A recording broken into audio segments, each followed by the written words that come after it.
Hey, good afternoon, everybody, and welcome back to the channel. Today, I just wanted to do a follow-up video to the video I uploaded yesterday with the Gen 2 Glock 17, where I was showing that it only had 2 pins, where the Gen 3 and 4 have 3 pins. You have your trigger pin, your locking block pin, and your trigger housing pin. The Gen 2 and Gen 5, they only have the 2 pins. So let's get to it. So we're going to go ahead and do a safety check. I've already performed that, but I want you guys to see it as well. So the magazine has been removed. There are no rounds in the chamber. Good to go. So we're simply going to let the slide go forward. We're going to aim in a safe direction, squeeze the trigger, reach up, pull back about 1/8 of an inch, pull the takedown lever, and remove the slide. We're going to lay that to the side now, since today all we're going to talk about is the pins, and I'm going to show you guys how to remove that connector as well. Where yesterday's video, the Gen 2, is just slightly different on how you have to press it out. So, all right, let's get to it. The first pin you're going to remove is going to be your locking block pin. So just lay your frame down on a bench block, give a gentle push, and there's your pin. Lay it to the side. Now, a lot of people, at times, myself included, until I learned this trick, you can struggle with trying to get this trigger pin out. The trick to it is gently wiggle your slide stop lever. So lay it down again on a bench block, apply light pressure, and gently move this around a little bit. Just wiggle it, and it'll give. Pull. And that's it. And again, just like yesterday, or the video on the Gen 2 17, on disassembly, I like to go from left to right, removing the pins. On reassembly, right to left. Reason being, this slide stop lever right here has a spring on it. And that spring rests in this groove right here on this trigger pin. As you can see, there's 2 of them. So if you push from right to left, it not only has to jump out of this one, it has to jump across that one as well. So just keeps a little stress off of it by going left to right and only having to come out of one.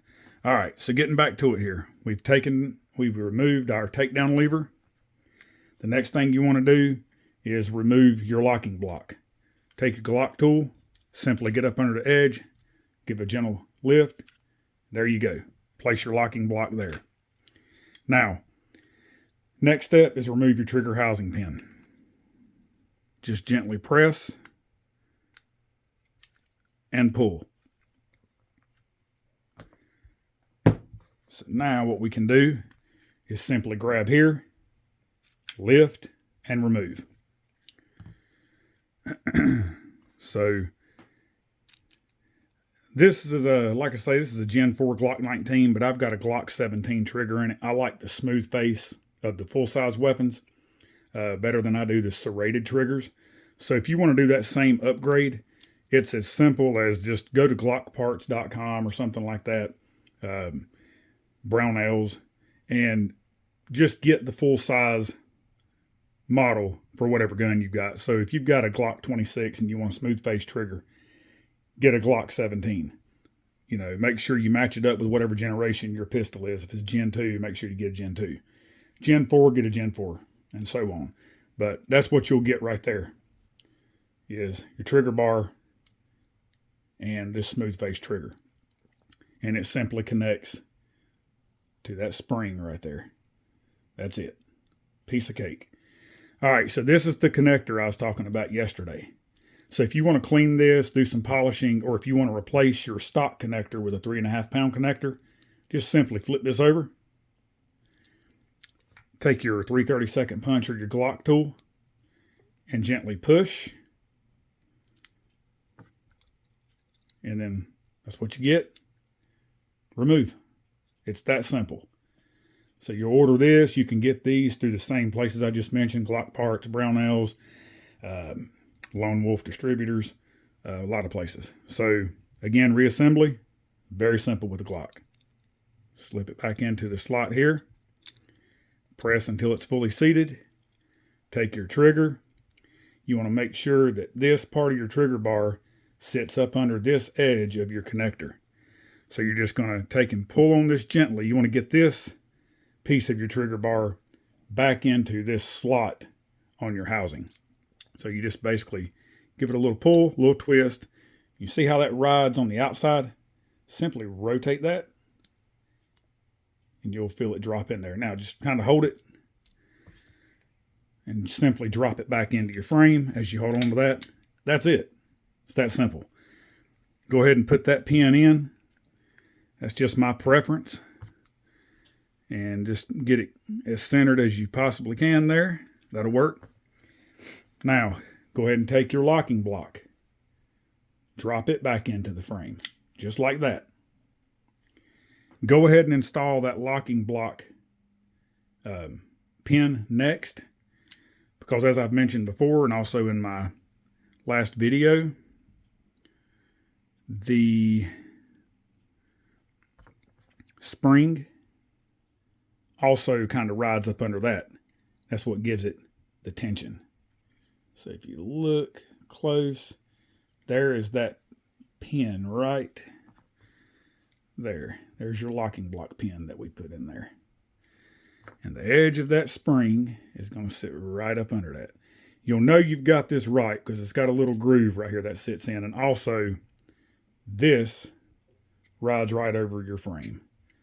So once you get that in place, and if you look through the frame, you can see daylight, right? See my finger? Now when I pushed forward, watch. There you go. Now it's ready for the pin to be inserted. So again, pull that back. Now slide forward. There it is. So we're just going to hold our finger here. Take the trigger pin and push through. You don't even need to really center this with a punch because it falls right into place.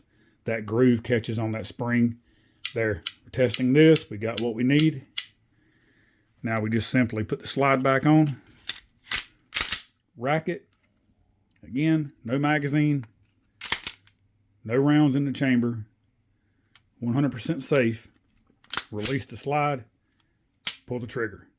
Everything functions properly. We're going to keep that trigger held back and we're going to test the reset function. So if we just fired that gun, the slide would have came back.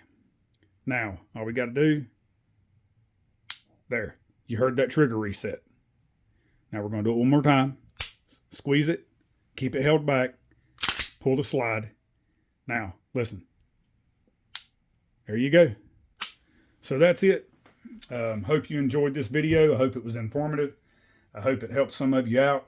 As I've mentioned before, YouTube is a great resource. It's a well of knowledge. There's a lot of great people out there that give great advice and tips on everything, whether it's, firearm stuff, automotive. It's like I say, it's just a well of knowledge. So again, I thank all of you for watching. If you did enjoy this and you found it informative, please like and subscribe. And until next time, I hope you all have a great rest of your day. God bless.